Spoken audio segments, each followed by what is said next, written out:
오늘 말씀 로마서 6장 16절에서부터 23절까지 말씀 우리 한 절씩 교독하도록 하겠습니다. 다시 로마서로 돌아왔죠? 네. 로마서 6장 16절에서부터 23절까지 말씀 우리 한 절씩 교독하도록 하겠습니다. 제가 가지고 있는 성경 247페이지입니다. 신약 성경입니다.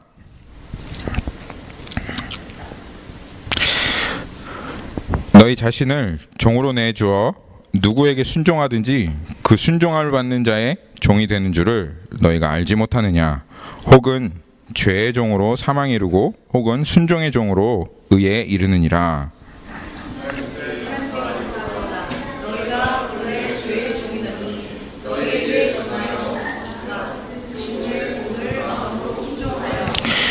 죄로부터 해방되어 의에게 종이 되었느니라.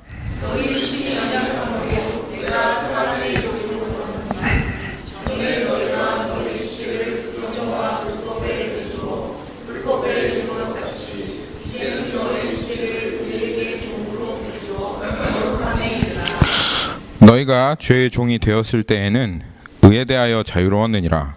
너희가 그때 무슨 열매를 얻었느냐? 이제는 너희가 그 일을 부끄러워하나니 이는 그 마지막이 사망임이라.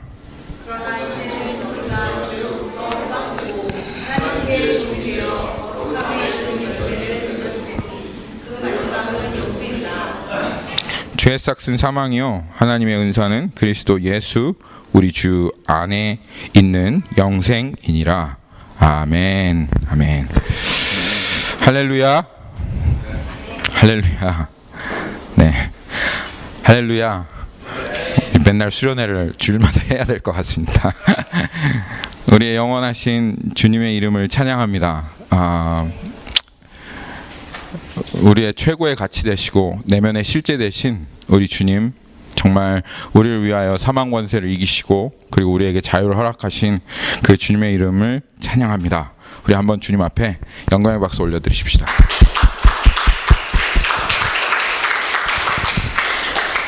지난주에 우리 수련회가 끝났잖아요. 그래서 수련회가 끝나서 제가 모처럼 화요일날 휴가를 좀 내고 아이들이랑 좀 시간을 가졌습니다. 마침 우리 아이들 찬송이랑 경배랑 사랑이가 아파가지고 병원에 갔다 와서 아이들이 정말 수영장에 가고 싶었는데 결국은 수영장 가지 못하고, 그래서 집에서, 저희 집에는 별로 할 게 없어요. 왜냐하면 모든 일렉트로닉이 다 금지예요.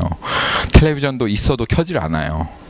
그리고 뭐 컴퓨터도 못하고 핸드폰도 못 만지기 때문에 저희 집에서 기껏 할 수 있는 거는 책 읽는 거가 제일 할 수 있는 겁니다. 그래서 아이들이 책을 계속 읽습니다. 그런데 이제 제가 있으면 애들이 하자고 하는 게 하나 있어요. 그게 뭐냐면 부루마블 아니고 영어로 이게 뭐죠? 모노폴리. 저는 부루마블밖에 생각 안 나요. 모노폴리를 하자고 해서, 그래서 그래 모노폴리를 하자. 근데 저희는 모노폴리를 한번 하면 그냥 하지 않습니다. 아주 정식으로 합니다.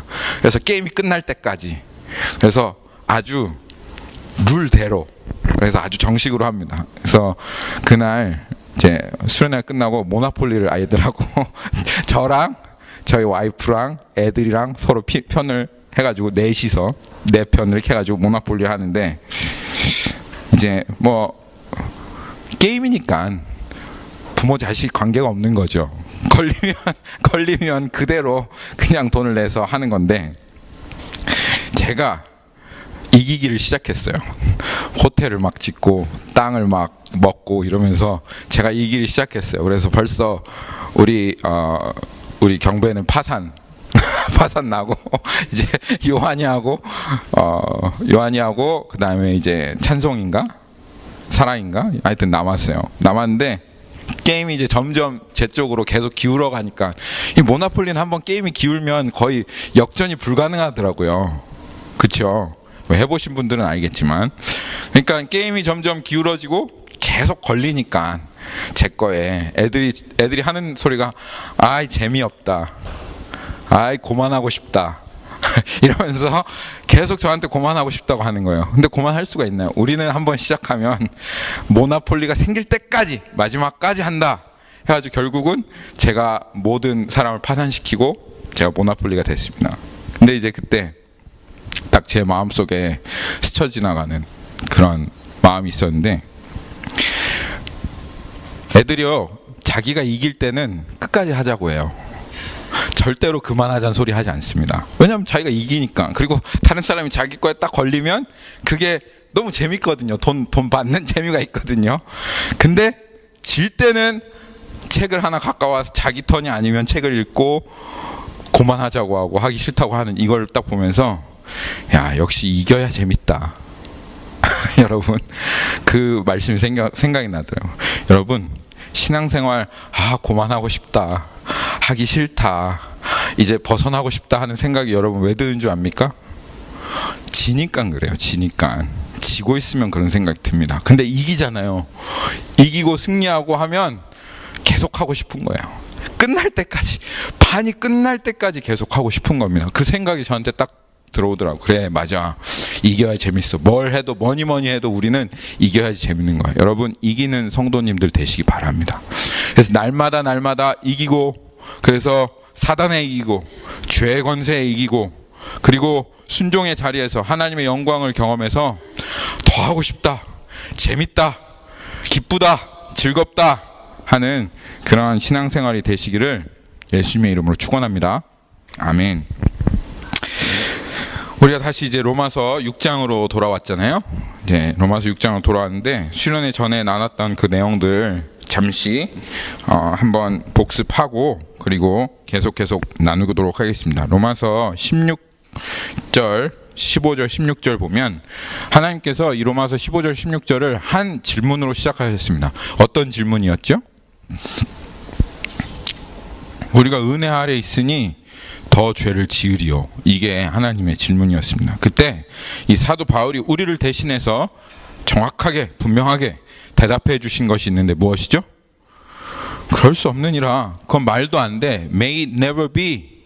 그건 말이 안 돼. 왜냐하면 하나님께서 어떠한 희생을 통해서 우리를 죄에서부터 자유케 하셨고, 하나님께서 어떠한 능력으로 이 죄에서부터 자유케 하셨는데, 어떻게 우리가 이 은혜 아래 거하였다고 해서 그것을 기회로 삼아서 더 죄를 지을 수 있겠느냐? 절대로 그런 일은 있을 수가 없다라고 사도 바울이 분명하게 선포하였습니다. 그리고 우리가 그것이 왜 있을 수 없는 일인가를 그때 나누었죠. 왜 있을 수 없느냐? 하나님께서 죄에서부터 우리를 해방하셨습니다. 이 땅의 원자폭탄처럼 하나님께서 떨어지셔서 예수님께서 오셔서 자신의 핏값을 주고 사단에게 우리의 승리를 받아내셔서 우리를 자유케 하시고 승리를 허락하여 주셨습니다. 그래서 은혜 아래 있는 자는 율법 아래서도 자유하고 죄 아래서도 자유하고 사단의 권세에서부터 또 자유한 완전한 자유자다. 이것이 주님께서 우리에게 선포하신 하나님의 복음입니다. 그런데 이 자유자가 순종을 하면, 자유자가 예를 들어서 지난번에 얘기했던 게 스톡홀름 증후군 생각나시죠? 분명히 인질범에서부터 이렇게 자유함을 얻었는데 그 인질범을 사랑해서 나를 계속 인질로 잡아주세요, 나를 계속 억압해 주세요 라고 하는 게 말이 안 되지 않습니까? 그리고 하나님께서가 아니죠. 미국이 원자폭탄을 떨어뜨려서 일본의 항복을 받아냈는데 그 후퇴하고 있는, 물러가고 있는 이 일본 순사에게 나를 계속 핍박해 주세요, 우린 독립하기 싫어요, 당신 계속 나를 붙잡아 주세요 라고 이렇게 말하는 것이 이게 말이 되는 일이냐? 말이 안 되는 일이다 라고 우리가 분명히 인정했습니다. 그렇죠? 우리의 마음 가운데. 그러시면서 하나님께서 한 원리를 우리에게 말씀해 주셨는데, 그게 무슨 원리냐 하면 16절에 너희 자신을 종으로 내주어 누구에게 순종하든지 그 순종함을 받는 자의 종이 되는 줄을 너희가 알지 못하느냐. 하나님께서 우리에게 말씀하시는 이 원리, 종의 원리입니다. 종의 원리. 하나님께서 말씀하시는 종의 원리. 이 종의 원리가 뭐냐면, 우리는 종이라고 하면 억압당하고, 그리고 자기의 의지에 반해서 그 다른 사람에게 일부러 억지로 어쩔 수 없이 그렇게 복종하는 것만 우리는 종이라고 생각했어요. 그런데 다른 종이 있다 이거예요.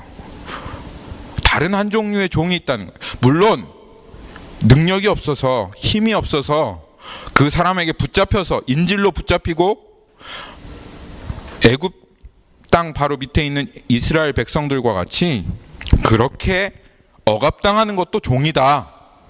그것도 종이야. 그렇지만 또 한 종류의 종인데 바로 이 원리가 있기 때문에 내 자신을 누구에게 나 자유자고 나 정말 자유할 수 있는 사람인데 스스로 자기 자신을 다른 사람에게 적극적으로 자발적으로 내어주어서 그 사람을 순종하는 것도 그것도 종인 것을 너희가 알지 못하느냐 이 말이에요. 너희가 알지 못하느냐.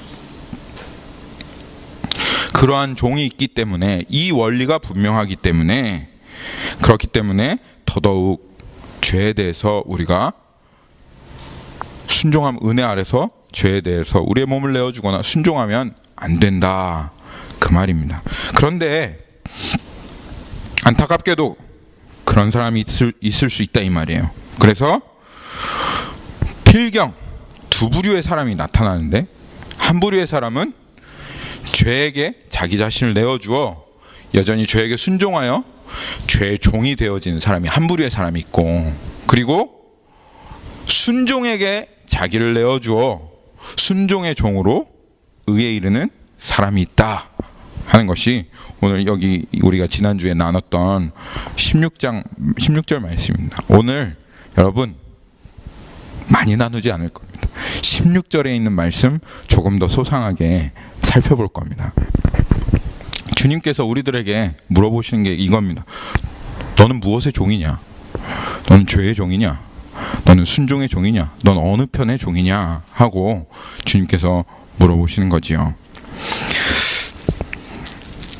우리 안에 이 말씀을 딱 대할 때, 아 그래, 이제 주님께서 나를 죄에서 해방하였구나. 죄에서 나를 그래 예수 그리스도로 말미암아 와 이제 완전한 믿음으로 주님께서 나를 죄가 주장하지 못하는 그 영역으로 나를 부르셨고, 그리고 이제는 나는 법 아래 있지 않고 은혜 아래 있기 때문에 와 나는 정말 이 주님께서 나에게 허락하신 이 승리를 주셨구나. 근데 이제 한 가지 질문이 뭐냐면, 그런데 이렇게 나는 은혜 아래 있다, 나는 하나님께서 죄에서부터 해방하셨고 승리하게 해 주셨다 하던 그 사람이 죄를 지으면 어떻게 돼? 죄에 순종하면 어떻게 될까요? 그 사람이 죄에 순종하면 어떻게 될까?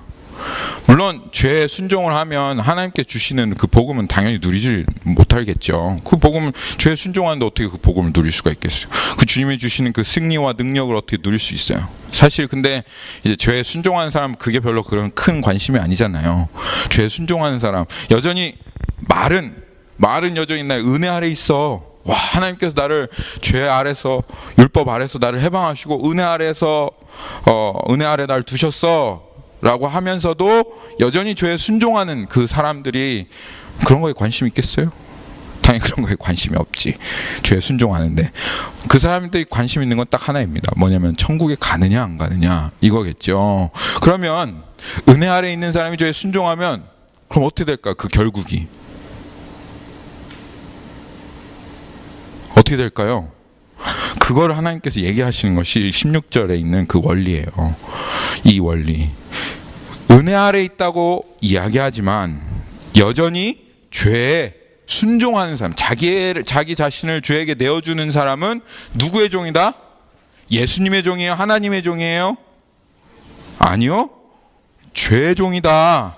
그렇기 때문에 더 죄를 지을 수 없다라고 말씀하시는 것이 이 로마서 6장 16절에 있는 이 하나님의 원리예요. 그래서 그 죄에 순종하면 비록 내가 주님 안에서 주님이 행하신 모든 일들을 알고 그것을 믿는다고 말해서 내가 은혜 아래 있다라고 그것 실제라고 선포했다 할지라도 여전히 내가 자유자라고 해도 내가 내 자신을 내어드려서 죄에 순종하면 결국은 죄의 종이 되어지고 죄의 종은 어떻게 된다?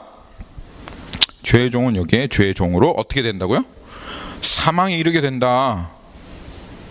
사망이라고 하는 것은 여러 가지 의미가 있을 수 있지만 여기에서 이제 제가 사망이라는 의미를 더 자세하게 살펴보기 위해서 한 구절을 살펴볼 텐데, 천국까지 못한다는 건 분명합니다. 그럴 수 없다 그 말입니다.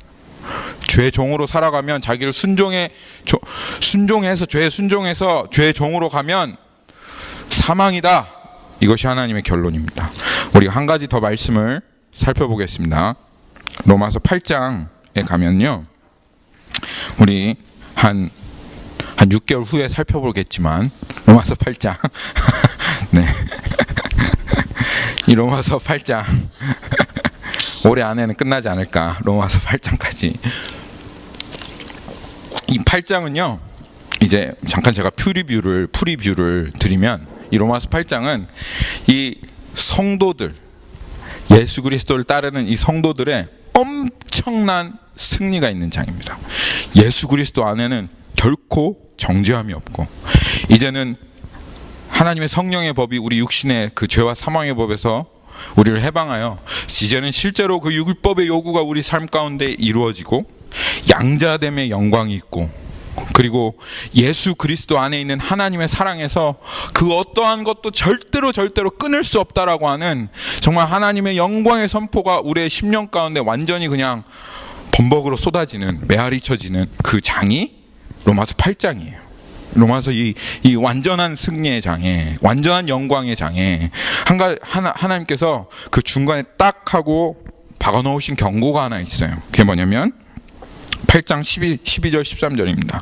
다른 것들은 막 엄청난 영광과 은혜와 하나님의 능력을 막 선포하는데, 여기 하나님께서 로마서 6장 8장 12절 13절에 한 가지 하나님 우리들에게 주시는 경고가 있는 거예요. 거기에 뭐라고 써 있냐면, 그러므로 형제들아, 우리가 빚진 자로 돼. 우리가 사랑의 빚진 자이고, 우리가 복음의 빚진 자이고, 우리가 하나님의 그 빚값으로 사서 그 하나님의 그 속량 아래 우리가 하나님께 빚진 자로 돼. 육신에게 빚을 져서 육신대로 살 것이 아니라, 너희들이 정말 하나님의 그 은혜를 알지 않느냐, 하나님의 승리를 알지 않느냐, 너희들이 지금 은혜 가운데 있다는 걸 알지 않느냐, 그것이 우리가 진 빚 아니냐. 그런데 다시 육신에게 다시 빚을 져서 육신대로 절대로 살면 안 된다. 왜냐하면 너희가 육신대로 살면, 거기에 뭐라고 써 있죠? 반드시 죽을 것이로되. 육신대로 살면 너 반드시 죽을 거야. 죄의 종으로 살면 사망이야. 은혜 아래 있건 뭐가 됐건 상관없이 네 몸을 죄에게 종으로 내어주면 너는 반드시 사망이야 라고 그렇게 말씀하시는 것입니다. 그런데 영으로서 몸의 행실을 죽이면 살 것이다. 너에게 살 길이 있다 라고 주님 말씀하시는 거죠. 근데 여기 한번 주목해 볼까요? 거기 너희가 육신대로 살면 반드시 죽을 것이로되. 여러분, 이 구절 익숙하지 않으시나요? 어디에서 많이 들었던 구절 아니에요? 어디에서 나왔죠 이거? 육신대로 살면 반드시 죽으리라. You will surely die. NASB에는 You must die 그렇게 써 있습니다. 이거 어디에서 나왔죠? 창세기에 나왔어요. 창세기. 요거 지금 사도 바울이 우리에게 리마인드 해주는 거예요. 하나님께서 아담과 하와를 완전한 자유자로 하나님의 은혜와 영광 가운데 살아갈 수 있는 완벽한, 완전한, 온전한 존재로 창조하셨어요. 그런데 선악과를 따먹은 날에는 너희가 You will surely die. 너는 반드시 죽을 것이다. 너는 정령 죽을 것이다 라고 말씀하셨어요. 동일하다 이 말입니다. 너에게 내가 다시 완전한 영광을 주었고 다시 완전한 것을 회복하여 주었지만, 너희 아담과 하와가 죽었던 것과 같이 너도 육신에 져서 육신대로 살면 너 반드시 사망할 거야. 어떤 사망?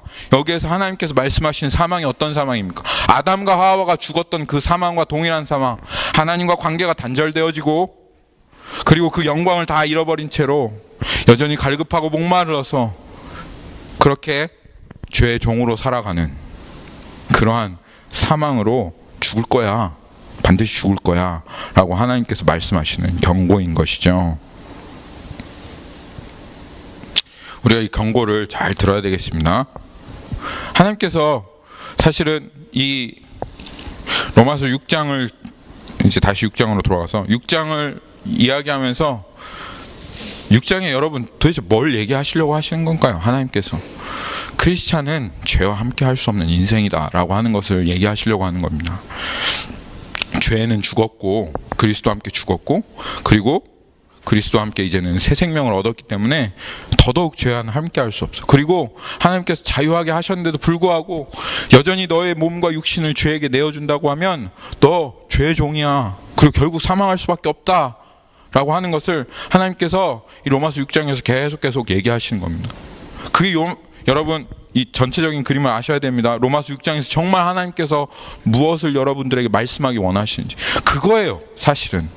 왜냐하면 이 하나님께서 이 원리를 딱 하고 여기 로마서 6장 16절에서 이 원리를 딱 하고 얘기하시고 누구든지 자기를 다른 자에게 내어주어 그 사람에게 순종하면 순종을 받는 자의 종이 되는 줄 알지 못하느냐라고 하시면서 종이라고 하는 그 단어를 딱 하고 얘기하신 것은 하나님께서 이 종이라고 하는 것에 어떤 의미가 있는가를 우리들에게 다시 한번 분명하게 얘기해 주시려고 하시는 건데, 성경에서 말하는 이 종이라고 하는 것은요 여러분, 물론 뭐 억압당하고 핍박당하고 주인이 시키는 대로 해야 되고 하는 그런 의미도 성경에 종이라는 의미가 있지만, 이 성경에 종이라고 하는 것은 공동운명체라고 하는 의미가 있습니다. 공동운명체. 그걸 여러분 아셔야 됩니다. 성경에서는요 종이라고 할 때는 주인과 종은 뗄래야 뗄 수 없는 관계예요. 한 운명인 거예요. 그게 성경에서 말하는 종의 의미예요. 그래서 주인이 가면 종은 어떻게 돼요? 종은 끌려갈 수밖에 없는 거예요. 주인이 망하면 종도 같이 망하는 거예요. 그래서 여기에서 그 죄에 내 자신을 내어주어서 죄에게 순종하면 너는 죄랑 공동 운명체인 거야 라는 것을 주님께서 말씀하시려고 지금 이 종에 대해서 얘기하는 거예요. 그러면서 하나님께서 또 다른 종을 얘기하세요. 여기 로마서 6장 15절에서부터 23절에 보면 죄의 종 말고 죄의 종과 대치되는 세 가지 종이 나옵니다. 그런데 그 세 가지 종이 어떤 종이에요? 첫째는 우리가 하나 살펴봤죠? 순종의 종입니다. 첫째는 순종의 종이에요. 두 번째는 18절에 죄로부터 해방되어 의의 종이 되었느니라. 그래서 두 번째 의의 종, 거기 동그라미 쳐보세요. 죄의 종, 죄의 종과 대치되는 세 가지 종이 있는데, 첫째는 순종의 종, 두 번째는 의의 종, 그리고 22절에 그러나 이젠 너희가 죄로부터 해방되고 하나님께 종이 되어 거룩함에 이르는 열매를 맺었으니 그 마지막은 영생이라. 여기 하나님의 종. 지금 주님께서 이 로마서 내가 너를 정말 자유케 했다. 내가 죄에서부터 완전히 너를 해방하였고 사단의 권세에서부터 너를 완전히 너는 완전히 자유자야. 그런데 너 누구와 이제 자유가 된 몸으로서 너 누구와 이제 너의 운명을 같이 할 것이냐? 죄냐? 죄에 순종해서 죄와 공동의 운명이 될 것이냐? 아니면 너 순종이냐? 의이냐? 하나님이냐? 너 누구와 함께 공동 운명이 될 것이냐? 라고 지금 하나님께서 우리들에게 지금 당연히 그렇게 돼야 되지 않겠느냐? 순종으로 하나님과 의와 같이 해야 되지 않겠느냐? 죄의 종이었을 때 너 무슨 열매를 맺었느냐? 말하기도 부끄러운 열매 맺지 않았느냐? 순종의 종으로, 의의 종으로, 하나님의 종으로 나와야 되지 않겠느냐? 라고 하나님께서 물어보시는 겁니다. 여러분 기억하셔야 됩니다. 종이라고 하는 것은 주인과 공동 운명체다. 요거 기억하셔야 됩니다. 사이판에 가면, 사이판이 영어로 뭐죠? 네? 사이판이 영어로 사이판인가요? 네, 그 발음도 이렇나요? 사이펜. 네, 그게 영어로 사이펜이군요. 네, 감사합니다. 영어를 잘하시는 분이 있으니까 좋네요. 네, 사이판이라고 하는 곳에 가면 관광지 중에 하나가 있는데 반자이 클리프라고 하는 관광지가 하나 있다고 합니다. 반자이 클리프. 이 반자이 클리프라고 하는 이 관광지 어떤 관광지냐면, 옛날에 일본이 이 세계 2차 대전을 일으켰을 때 이 전 태평양을 먹으려고 하는 그러한 그 계획이 있었어요. 그래서 뭐 하와이도 치고 막 퍼럴 하버도 생각나시죠?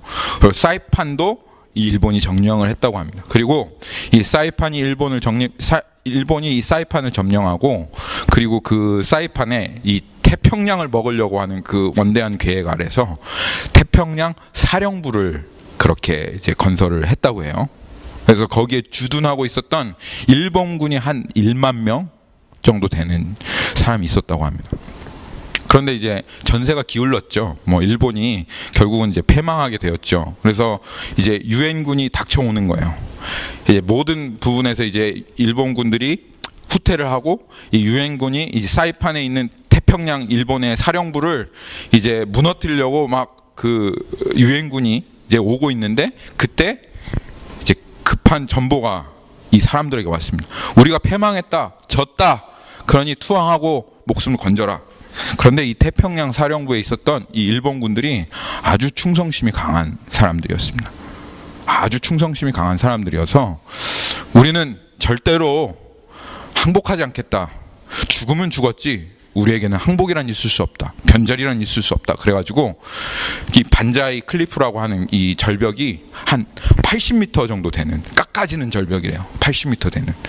여러분 80m 위에서 한번 서봤다고 생각을 해보세요. 어질어질하지. 그 앞에는 그냥 파란 바다가 있고 그 앞에는 무슨 파란 바다에 그 상어가 아주 많은 그런 바다라고 합니다. 근데 그 절벽에 올라가서 천황폐하 만세!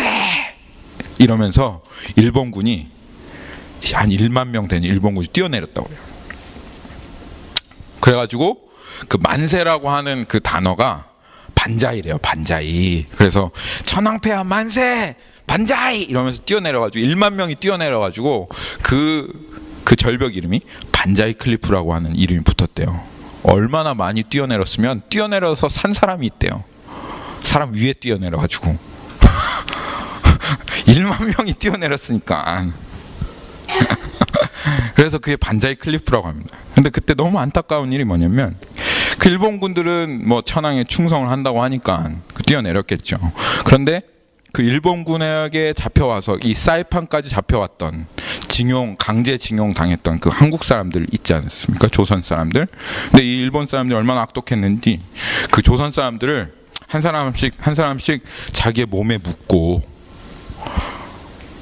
우리 지금 졌으니까 항복은 할 수 없다. 우리 이 일본군에게는 항복은 없다. 그래서 자기가 강제로 끌어온 이 조선 사람을 묶고 뛰어내리려고 하는 거예요. 그러니까 이 조선 사람들이 나는 조선 사람이고 난 일본 사람이 아니다. 난 조선 사람이다. 나는 천황폐하 나는 천황폐하고 상관이 없다. 나는 그냥 유엔군에게 항복하고 난 살 거야. 그런데도 불구하고 이 마지막까지 이 일본 그 사람이 그 조선 사람들을 묶고 절벽으로 떨어졌다 이거예요. 그래서 죽은 조선 사람들이 많이 있다고 합니다. 그게 정말 이 반자이 클리프에서 일어난 비극입니다. 무엇을 보여주냐? 무엇을 보여줍니까? 종된 운명은 그 주인과 운명 공동체다 그 말이에요. 일본 사람에게만 종이 되어도 그 몸에 칭칭 감겨져서 일본 사람이 패망하면 그 상어가 가득한 그 태평양 바다 한가운데로 결국은 같이 운명을 공동해서 떨어질 수밖에 없는 게 이게 종된 이 비참한 조선 사람들의 운명이었는데 여러분들이 만약 죄와 함께 공동 운명체가 되었다 하면 떨어지는 곳은 태평양 바다가 아니라 떨어지는 곳은 지옥 불바다입니다. 그것도 끔찍할 일인데 하나님께서 우리들을 죄에서부터 자유하게 해 주셨는데도 불구하고 그 죄, 자유할 수 있는 그 죄에 자기가 스스로 그 몸을 묶어가지고 이 죄와 나는 하나야 이렇게 해가지고 운명 공동체가 되면 그래서 그 죄의 종이 되어지면 이게 얼마나 정말 패망할 일이고 끔찍한 일이에요. 그럴 수 있냐 이거예요. 그럴 수 없습니다. 그럴 수 없다 이 말입니다. 우리는 죄에 순종할 수 없습니다. 왜냐하면 죄에 순종하는 자, 죄에 자기의 몸을 내어주는 자 죄의 종이기 때문에 그렇습니다. 그런데 하여튼 죄의 종된 사람은 망한 거예요. 망하는 자리예요. 결국은 사망이에요. 뭐 겉으로 보기에 지금은 좋죠. 텔레비전 보세요. 텔레비전 보면 제가 젊었을 때는 텔레비전에 나오는 사람들이 다 젊은 사람들이 나오니까, 그래서 다 이쁘고 젊고 아름다운 사람들이 나오니까 난 세상이 다 그런 줄 알았어요. 다 이쁘고 젊고 한 줄 알았어요. 지금 이제 좀 늙어서 텔레비전 보니까 내 얘기하고는 전혀 상관없는 얘기들을 막 텔레비전에서 하더라고요. 다 나는 나이를 계속 먹어갔는데 텔레비전에 나와 있는 사람은 이름만 바뀌고 사람만 바뀌었지, 똑같은 사람들, 똑같은 연령에 똑같은 나이대 똑같은 사람들이 나와가지고 똑같이 놀고 있어요. 그때는 좋았죠. 죄질 때 지금은 좋았죠. 조금만 시간을 지나 보세요. 반자이 클리프에서 죄와 같이 공동 운명체 돼서 사망으로 떨어지는 그 자리로 갈 수밖에 없다는 것을 여러분 아셔야 됩니다. 그렇기 때문에 이 은혜 아래 있는 자도 여전히 사도 바울이 고백한 것처럼 여전히 그 자리에서 두렵고 떨림으로 너의 구원을 이루라 라고 하시는 말씀 안에서 여전히 이 은혜 안에서도 조심하고 경계하며 이 죄 사실 순종하는 게 이제 어려워집니다. 점점 죄 순종하는 게 어려워지고 죄 자신을 내주는 게 정말 어려워집니다. 그래서 조심스럽게 한 걸음 한 걸음 걸어가는 복음에 합당한 삶이 되어야 되겠어요. 그렇죠? 아멘?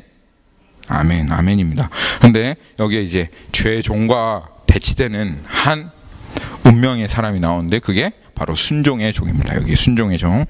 죄의 종으로는 사망에 이르지만 아주 수지 맞은 종, 아주 그냥 정말 뭐라고 해야 될까? 로또보다 더 좋은 거를 맞은 종이 바로 여기 순종의 종이 여기에 이제 나오는데요. 근데 우리가 여기 한 가지 주목해야 될 표현이 있습니다. 왜? 순종하라 그렇게 얘기하시지. 그리고 다른 성경 구절에는 많이 순종하라라고 하는 그런 말씀이 있는데 여기에서는 왜 하나님께서 순종의 종이다? 좀 헷갈리지 않나요? Servant of obedience, 순종의 종? 이런 표현이 좀 헷갈리는 표현이라고 할 수 있겠어요. 그래서 우리가 그 순종의 종이라는 표현을 한번 주목해서 봐야 할 텐데, 이 순종의 종이라고 하는 표현은 사실은 순종이 무엇인가를 우리가 알기 때문에 이것은 정말 이 순종에 대한 너무 정확한 표현입니다. 순종의 종. 여러분, 순종이 무엇이죠? 우리가 수련회 때 순종에 대해서 잠깐 나왔는데, 순종은 내가 주체되는 건 아닙니다. 순종은 사실은 우리가 할 수 없는 거예요. 순종은 내가 할 수 없는 그것을 내 자신을 주님께 적극적으로 자발적으로 내어드려서, 그래서 주님이 나를 사용하셔서 내가 할 수 없는 그것을 이루시는 이것이 순종입니다. 그것이 순종이에요. 그렇기 때문에 이 순종은 여전히 내가 주체를 가지고 있는 것이 아니라 순종은 하나님이 주체가 되시는 것이고, 우리는 그저 우리의 몸과 우리의 영혼과 나 자신을 그저 주님께 내어드리면 주님이 나를 사용하셔서 그 일을 이루시는 겁니다. 하나님께서, 여러분, 제가 지난 수련 때 잘 얘기하지 않았지만 하나님 여러분 뭔가 거창한 걸 이루어내시기를 절대로 바라지 않아요. 성경에 가서 너 거창한 거 이루어내라. 솔직히 우리에게 거창한 거 이뤄낼 능력도 없어요. 그렇죠? 거창한 거 이뤄낼 능력 있는 사람들은 전부 다 삼성이나 만들고 애플이나 만들고 그러지 뭐 교회 안에 와 있겠어요? 그러니까 우리는 사실은 거창한 거를 만들어낼 수 있는 능력도 없는 거야. 근데 하나님은 늘 항상 보면 막 거창한 걸 얘기하시거든요. 막 이 성교 완성을 얘기하시고 막 이런 얘기를 하시니까, 아니 우린 능력이 없어서 교회 왔는데 이 거창한 걸 이렇게 얘기하시면 그럼 어떻게 하라는 얘기예요. 정답은 딱 하나밖에 없는 거야. 뭐냐면 내가 할 테니까 너는 내어주기만 해. 그럼 내가 너를 통해서 할 테니까. 그러니까 이 순종이란 것의 주체는 결국은 하나님이시고 하나님이 하시는 일을 우리가 보는 것. 그런데 어떻게 볼 수 있느냐? 단 한 가지, 순종으로만 볼 수 있어요. 순종으로만. 그래서 자기를 내어주는 이 자리, 순종의 자리에 자기를 내어주는 것으로만 볼 수 있다, 그 말이에요. 이 원리가 구약에 나타난 장면이 있는데 제가 가끔 얘기하는 장면인데요. 뭐냐면 여호수아예요. 여호수아 말씀. 여호수아 이제 처음 부분으로 가서 여호수아 3장에 가면 이제 이 가나안 땅 앞에 도착한 이스라엘의 2세대들이, 처음 세대들은 하나님 앞에 불순종해서 한 번도 하나님의 영광을 보지 못했어요. 비록 그들이 구원받기 전에, 애굽의 땅에 구원받기 전에 하나님의 엄청난 능력과 영광을 보긴 하였지만, 순종을 통해서 그 순종으로 하나님의 영광을 누린 적은 1세대들에게는 아무도 없었어요. 그런데 이 2세대들, 이 광야에서 태어나서 하나님 앞에 불순종하며 살아가는 그 삶의 결국이 어떠한 삶인지를 경험했던, 옆에서 아버지가 어머니가 대신 맞고 대신 불순종하는 걸 보면서 아, 나는 저렇게 하면 안 되겠구나 하는 것을 경험했던 이 2세대들은 이제 하나님 앞에 순종의 자리로 나오기 시작하는데, 근데 이들에게 첫 번째로 딱 하나님께서 순종의 과제를 준 것이 바로 요단강입니다. 이 요단강만 지나가면 이 이스라엘 백성들은 드디어 이제 하나님의 땅에 들어가고, 그리고 그 하나님의 영광과 그 축복을 누릴 수 있는 그 길이 열려지는 거예요. 그런데 이 요단강이 들어가는데, 오늘 여기에 보면 하나님께서 요단강 3장, 이 여호수아 3장에서 이 요단강을 건너라는 거예요. 요단강을. 그런데 14절에 보면 백성이 요단을 건너려고 자기들의 장막을 떠날 때 제사장들은 언약궤를 메고 백성 앞에 나아가니라. 이제 한두 명이 건너는 게 아니죠. 거의 한 장정만 60만이 되는 사람들이 지금 이 요단강 건너는데, 이 이제 장막 얼마나 많이 있겠어요, 여러분. 우리 수련회 가는데도 엄청 챙겨갔잖아요. 그렇죠? 나중에 연영재님 차를 보니까 수련회가 한 짐이더라고요. 근데 이 사람들은 집 전체를 들고 옮겨가는 거잖아요, 지금. 그리고 집만 갑니까? 성전도 가지? 아니, 성막도 가지? 그러니까 얼마나 맺겠어요. 엄마 아빠는 물론이거니와 요한이 찬송이 경배 사랑이 까지도 다 메고 지금 건너가는 거잖아요. 그렇죠? 거기에다가 맨 앞에 선 제사장은 뭘 맸어요? 아주 무거운 십계명 두 돌판이 있는 거예요. 두 돌판.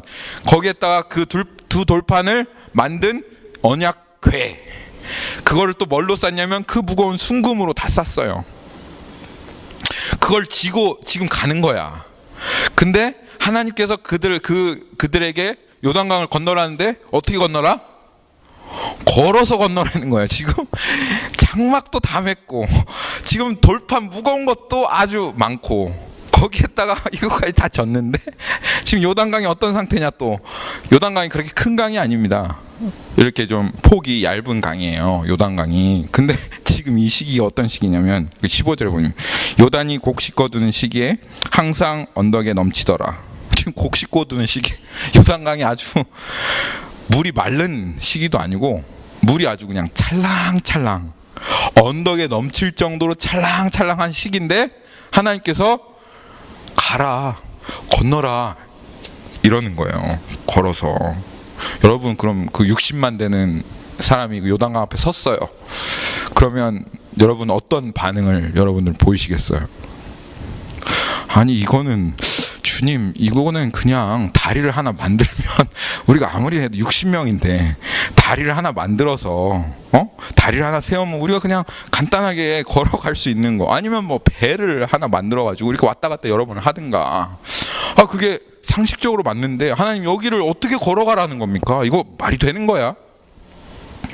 이거 상식적으로, 이거 주님, 이거 완전히 상식을 벗어나는 건데 왜 이렇게 하라고 하시는 거야? 라고 하는 그런 생각이 여러분 들지 않았겠어요? 그렇죠? 들었겠어요? 안 들었겠어요? 들었겠죠. 상식적으로 말이 안 되니까 왜 이런 걸 시키냐? 그래서 똑똑한 사람은 순종이 어려워요. 뭐든지 자기의 어떠한 상식 수준에서 하려고 하는 사람은 순종이 정말 어려운 거예요. 제가 똑똑해서 순종이 조금 어려운 것 같습니다. 여러분들 다 똑똑하신데, 다 똑똑하셔서 순종이 어렵습니다. 근데 베드로 같은 사람은요, 너 걸어와라 이러면 그냥 몸을 던지는 거예요. 주님, 제가 가겠습니다. 그러면 비록 믿음이 조금 연약할지라도 물 위를 걷는, 몇 발짝 걷는, 뭐 많이 생각하지 않고 그냥 주님만 딱 바라보고 주님이 걸어와라 하시면 그냥 자기의 몸을 내어 던지면, 이 세상에 물 위를 걸은 사람 베드로밖에 없잖아요. 누가 걸었어요? 한 번도 어떤 인간도 경험해보지 못하는 그거를, 물론 빠져들긴 했지만 베드로는 경험한다 이 말이에요. 이게 순종의 원리입니다. 그러면 이 이스라엘 백성들은 어떤 선택을 했을까요? 어떻게 했을까요? 아, 주님 다리를 세우죠. 아니면 배로 뭐 왔다 갔다 여러 번 하든가. 그렇게 하지 않았습니다. 이들은 순종을 택했습니다. 야, 이 세대들 정말 어떻게 했냐면, 이 레위 자손이 맨 앞에 언약궤를 쥐고 가요. 맨 앞에 가요. 언약궤가. 그 레위 자손 걷기만 해도 발이 푹푹 빠지겠죠. 그렇죠? 그런데 그 레위 자손이 물이 찰랑찰랑 넘치고 있는 이 요단강에 죽으면 죽으리로도 하고 들어갑니다. 그래서 그 요단강에 정말, 한 요단이 저기 있어요. 주님 가르시겠지 안 갈라져요. 근데 주님 이제 진짜 마지막입니다. 가르셔야 돼요.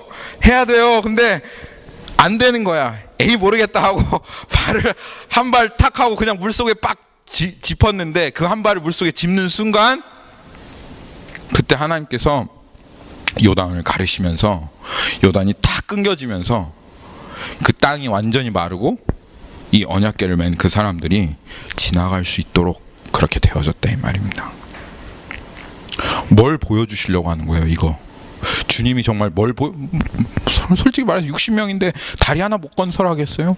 그 짧은 요단강에 뭐 나무 딱딱 뚜닥뚜닥 해와가지고 하면 되지. 그렇게 해서 건너면 그냥 요단강이, 아무것도 기억에 남을 만한 것이 없는 그냥 요단강이에요. 그런데 주님의 말씀에 순종해서 그 걸음을, 그 요단강을 한 걸음 걸으면 그것은 하나님의 능력과 영광을 보는 그 자리인 거예요. 그래서 주님이 이렇게 하면 될 텐데, 저렇게 하면 상식적으로 다 이루어질 텐데, 너무 쉬운 문제인데 하는 그런 문제 안에서도 때로는 우리에게 우리의 통밥과 상식과 지식을 내려놓고 그저 순종을 요구하실 때 있다 이 말이에요. 그리고 이 요단강은 그 순종의 원리를 우리들에게 정확하게 보여준, 이들에겐 능력이 없었어요. 이스라엘 백성에게는 요단을 걸어서 건널 수 있는 능력이 있었어요? 없었어요? 없어요. 그 언약궤 메고 들어가면 잠수야. 한 3초 걷다가 꼬르륵 하고 죽는 거예요. 없어요. 요단을 건너갈 수 있는, 걸어서 건너갈 수 있는 능력은 없었지만 자신의 능력을 보지 않고 그것을 명령하신, 전능하신 하나님의 능력을 의지해서 자기의 몸을 내어줄 때 내가 할 수 없는 그것을 하나님께서 하나님의 방법으로, 하나님의 능력으로 행하시는 그것을 이 이스라엘 백성들이 경험하게 되어지는 이 순종의 자리였다 그 말이에요. 그것을 하나님께서 우리에게 보여주시려고 하는 겁니다. 이 이스라엘 백성들이 한 걸음 걸은 이 걸음은 정말 인류의 어떠한 걸음보다도 위대한 걸음입니다. 영광스러운 걸음입니다. 닐 암스트롱이 달에 착륙을 해가지고 한 걸음을 딱 걸으면서 이런 말을 했다고 합니다. 지금 내가 걸은 이 한 걸음은 인간에게 있어서는 작은 한 걸음이지만 인류에게 있어서는 위대한 도약이다 라고 그렇게 얘기했다고 합니다. 그렇지만 저는 이 이스라엘 백성이 정말 그 불순종하는 이 사람들 틈바구니에서 자기 자신을 내어주어서 그 한 걸음 걸은 이 걸음이 정말 이 세상 어떠한 인류에 있었던 어떠한 사람의 걸은 그 한 걸음보다도 가장 위대하고 가장 영광스러운 정말 순종의 걸음이었다고 저는 그렇게 생각합니다. 여러분 정말 이렇게 위대한 영광스러운 순종의 이 한 걸음, 나 자신을 내어주어 하나님께서 그 하나님의 일을 나를 통해서 하게 하시는 이 영광의 순종의 걸음을 순종의 종으로 한 걸음 걸어가시는 여러분들이 되기를 예수님의 이름으로 축원합니다. 마지막으로 다시 이제 로마서 8장으로 가서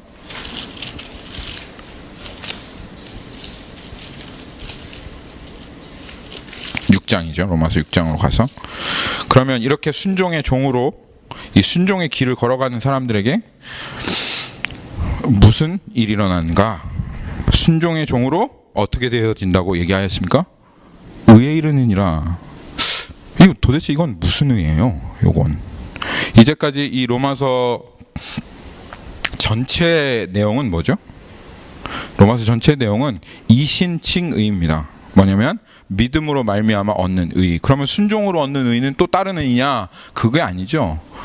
복음에 나타난 하나님의 의, 그러니까 이 순종으로 얻는 이 순종의 종으로 의에 이르니라 하는 의는 로마서 전체에 나와 있는 동일한 의입니다. 그러면 분명히 이제까지 로마서에서 믿으면 어떻게 된다고요? 의롭게 된다. 이게 로마서에서 계속 얘기했던 건데, 근데 이 로마서에서 다시 또 하나님께서 말씀하시기를 어떻게 해요? 순종의 종으로 의에 이르니라. 그럼 너 순종하면 그러면 순종의 종으로서 의에 이른다? 이거 좀 무슨 말인가?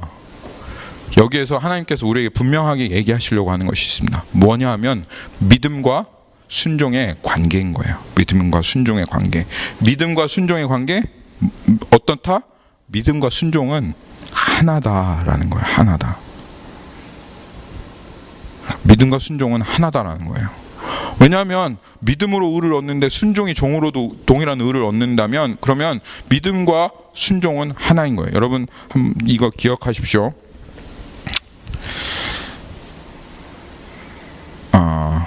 이 의는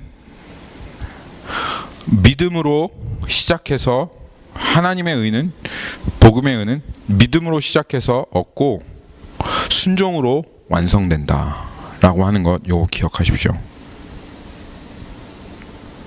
하나님의 의는 믿음과 순종은 동전의 양면과 같아서 뗄래야 뗄 수가 없어요. 그래서 하나님의 의는 믿음으로 시작해서 순종으로 완성된다. 옆에 사람에게 얘기해 봅시다. 옆에 사람한테 한번 선포해 봅시다. 하나님의 의는 믿음으로 시작해서 순종으로 완성된다. 이것이 하나님께서 말씀하신 믿음과 순종의 관계입니다. 이 순종은 믿음이 만약 나무라면 사과나무라면 순종은 거기에서 자연스럽게 열릴 수밖에 없는 사과 열매나 같고 이 믿음이 감나무라면 그 감에서 자연스럽게 열릴 수밖에 없는 감인 거예요. 그러니까 순종과 믿음은 절대로 뗄래야 뗄 수가 없는. 제가 뱀에 비교하고 싶진 않지만 뱀의 머리만 있는 뱀은 없잖아요.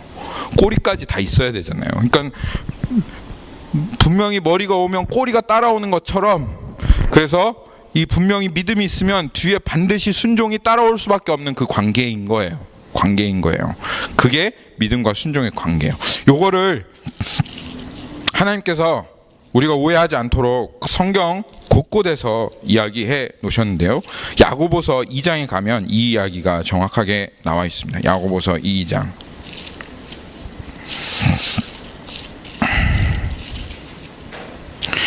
야고보가 저 뒤에 있죠. 히브리서 뒤에. 야고보서 2장에 가면 2장 26절에 가면 이렇게 얘기하고 있습니다.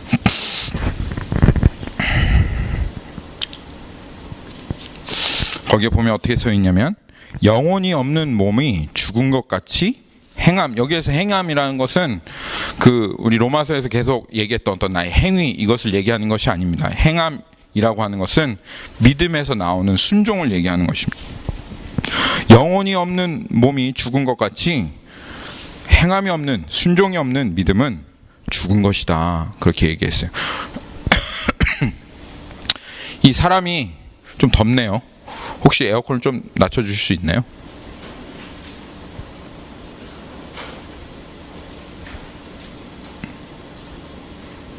이미 났나요? 네. 저만 더운가요? 아니면 여러분들도 더우신가요? 제가 이렇게 긴팔 입고 왔으니 더울 수밖에 없죠.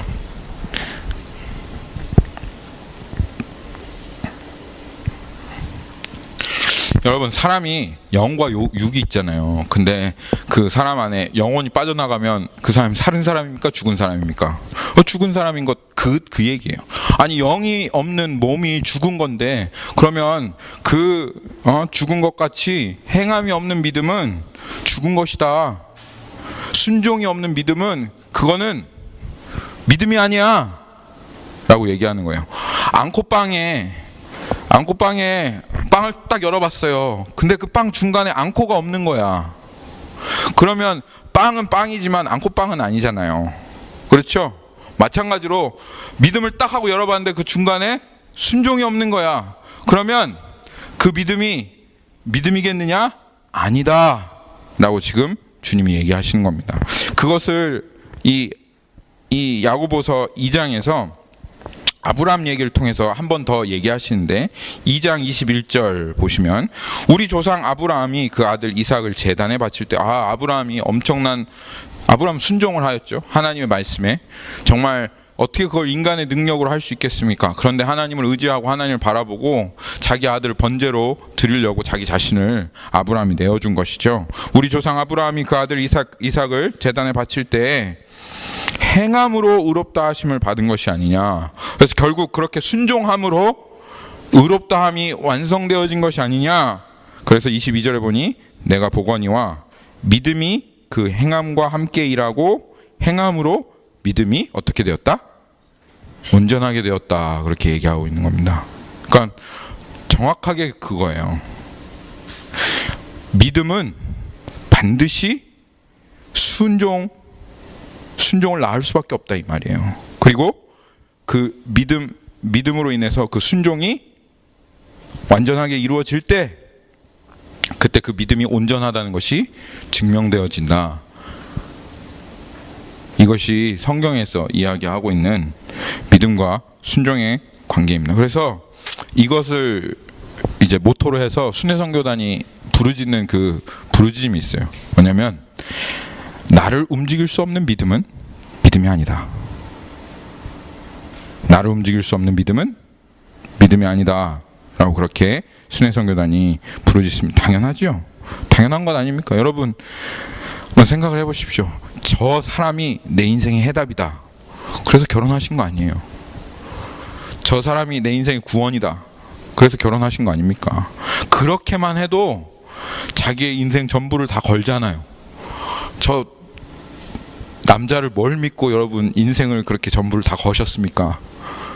그런데도 불구하고 저 사람이야, 이 사람이 내 인생 해답이다 그러면 여자들은 결혼하는 게 솔직히 뭐예요? 내 인생 그냥 거는 거죠. 내 인생을 걸어버리잖아요. 제가 뉴스를 하나 봤는데 어딘 인터넷 채팅에서 뭐 데이트 사이트에서 한 사람 만났는데 이 사람이 사기꾼인지 모르는 거예요. 근데 어떻게 채팅을 하다가 그렇게 사랑에 빠졌는지 이 남자가 나 돈이 없으니까 돈 좀 빌려주라 해서 결국은 35억을 빌려줬대요. 도대체 뭘 믿고 35억을 빌려줘. 35억을 빌려줬대요. 그래서 결국은 사기를 맞았대요. 그러니까 이 사람이 내 인생의 해답이라고만 믿어도 내 전부를 내어주는 게 우리 사람이에요. 돈이 내 인생의 해답이다라고 해도, 학업이 내 인생의 해답이라고 해도 자기의 전부를 걸어서 어떻게 하면 이 돈의 요구에, 이 학교의 요구에 어떻게 하면 최대한 내가 순응할 수 있을까라고 그렇게 자기의 전부를 내어주어서 순종하는 것이, 그렇게 움직이는 것이 우리의 인생인데, 근데 믿음이라고 하는 게 예수 그리스도가 내 인생의 해답이다 라고 믿었는데, 그게 믿음인데, 근데 예수 그리스도에게는, 예수 그리스도께서 말씀하신 거에는 하나도 움직이지 않는다. 그럼 그게 믿음이겠느냐? 믿음이 아니다 라고 그렇게 얘기하는 것이죠. 그래서 나를 움직일 수 없는 믿음은 믿음이 아니다. 그게 영혼이 없는 몸이 죽은 것과 같이 순종이 없는, 행함이 없는 몸은, 행함이 없는 믿음은 죽은 믿음이다 라고 그렇게 여기에 얘기하고 있는 것입니다. 한 가지 말씀만 더 살펴보겠습니다. 요한복음 3장, 이 믿음과 순종의 관계에 대해서 물론 여러분 오해하시면 안 됩니다. 믿음이 순종을 낳는 것이지 내가 순종을 낳는 게 아닙니다. 그래서 난 믿음이 있으니까 순종해야 돼 이러면서 또 내가 순종을 만들어내 보려고 하는 그러한 자리로 가지 마시고 순종이 되어지지 않는다. 하나님께 내 전부를 내어드릴 수가 없다라고 하면 내 믿음이 정말 주님 말씀하신 믿음인가 그 자리로 돌아가셔야 되는 겁니다. 그렇죠? 그래서 다시 믿고 그리고 믿음을 분명히 하면 반드시 순종이 따라올 수밖에 없다. 이것이 주님 말씀하시는 겁니다. 뭐 믿음 따로 순종 따로 그래서 믿음 믿고 나서 순종은 또 내가 만들어내라 그런 말이 아닌 거죠. 그렇죠? 그래서 그 부분을 유의하셔야 됩니다. 그래서 믿음과 순종은 하나다. 그런데 요한복음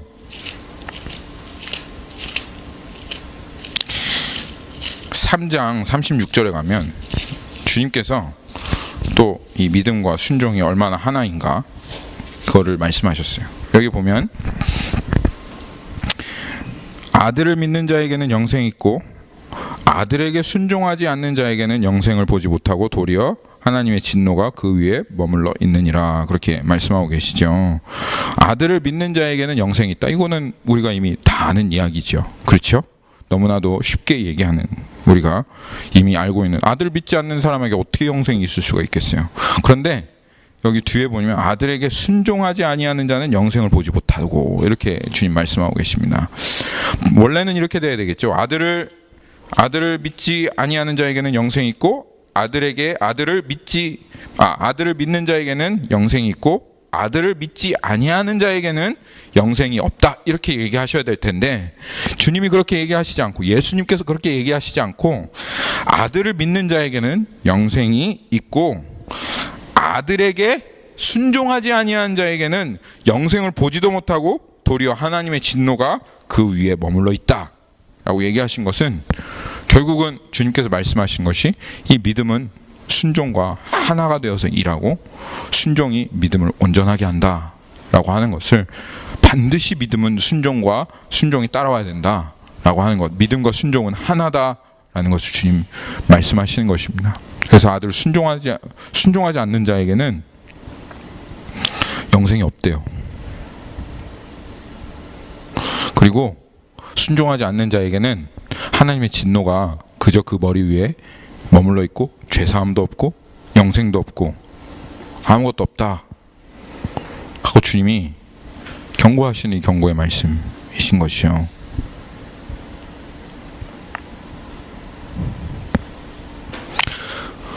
말씀 맺도록 하겠습니다. 여러분 무엇의 종이십니까? 무엇에 자기 자신을 내어주고 계십니까? 주님께서 우리를 자유하게 하셨습니다. 우리에게 영광스러운 복음 선포하셨습니다. 여러분 들은 복음 아무나 듣는 복음 아닙니다. 그리고 여러분에게 믿을 수 있는 기회를 주신 이 기회는 아무에게나 주어지는 기회가 아닙니다. 주님께서 여러분에게 이 영광스러운 자유의 기회를 주셨고 여러분이 믿음으로 이제는 완전히 자유케 되었습니다. 여러분 이 자유의 기회를 여러분들이 얻었을 때 여러분 누구에게 무엇에게 여러분 순종하시겠습니까? 여전히 그 옛 정이 남아서 죄에 순종하여 죄의 종으로 사망에 이르는 삶을 살아가시겠습니까? 아니면 이제는 새로운 대상 순종이 우리 앞에 펼쳐져 있고 그 순종으로 내 자신을 내어드려 정말 의에 이르는 삶으로 나아가시겠습니까? 순종의 종으로 나아가야 되겠죠, 여러분. 할렐루야. 뭐 다른 선택이 있습니까? 주님께 순종해. 주님과 우리 공동 운명체 되어야 되는 거 아니겠어요? 우리 주님의 종이 되어야 되는 거 아니겠습니까? 나같이 이렇게 너무너무 죄에 찌들은 죄장아치 정말 죄인 중에서도 죄인 개수와 같은 음란하기 지극히 음란하기 그지없고 반역하고 비겁하고 악하게 살아왔던 나에겐 다른 운명이 없었던 지옥 가장 뜨거운 곳에 떨어져서 영원히 썩어 문드러질 이 나를 사랑하다 못해 하늘의 하나님께서 십자가에 못 박혀 죽으시고, 그리고 그 보혈을 다 흘려주시고 내가 받아야 될 영원한 지옥의 심판을 받아서 이제는 나를 그 핏값으로 사셔서 나를 영원히 자유케 하셨는데, 이제는 그 주님과 하나가 되어서 살아가야 되지 않겠습니까? 주님에게 순종해야 되지 않겠습니까? 우리가 신명기 말씀 묵상하고 있는데, 이 신명기 말씀에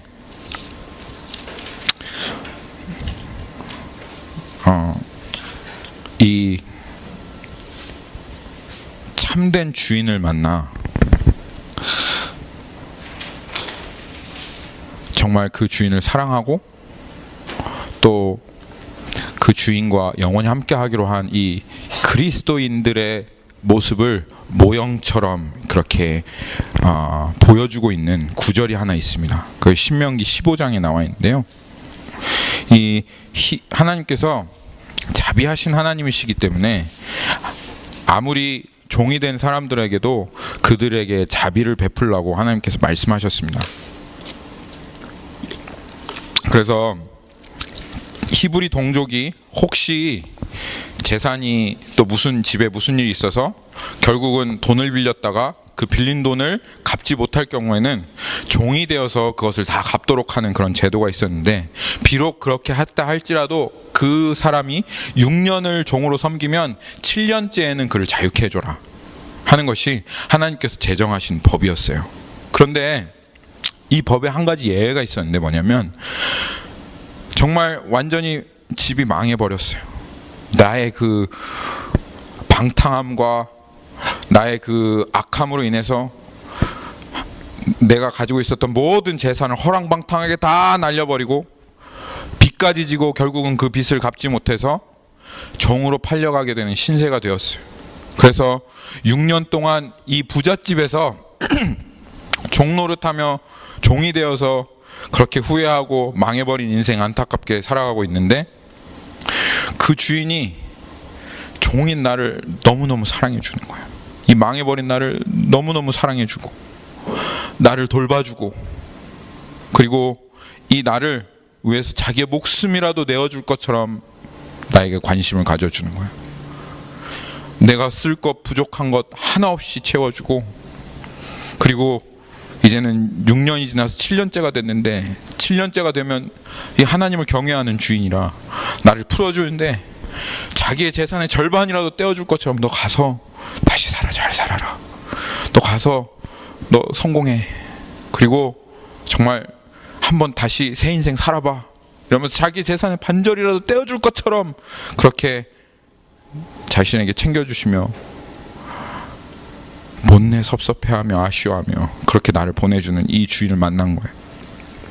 근데 나 혼자 살아갈 자신도 없고 나 연약하고 부족해.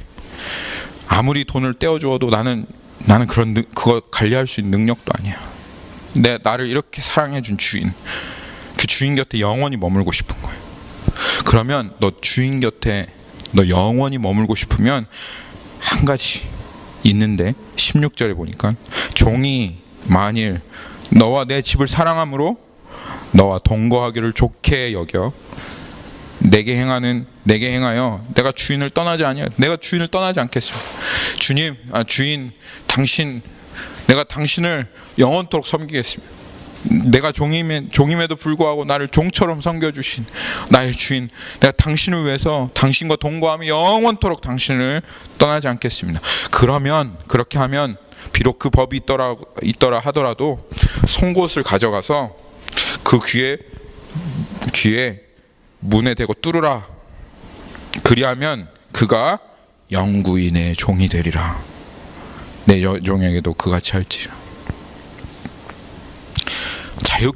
자유케 되었는데도 불구하고 그 주인을 사랑하여 자기의 귀에 송곳으로 뚫고, 그래서 영원히 종이 되기로, 영원히 순종하기로 그렇게 결정한 이 종의 모습, 이것을 통하여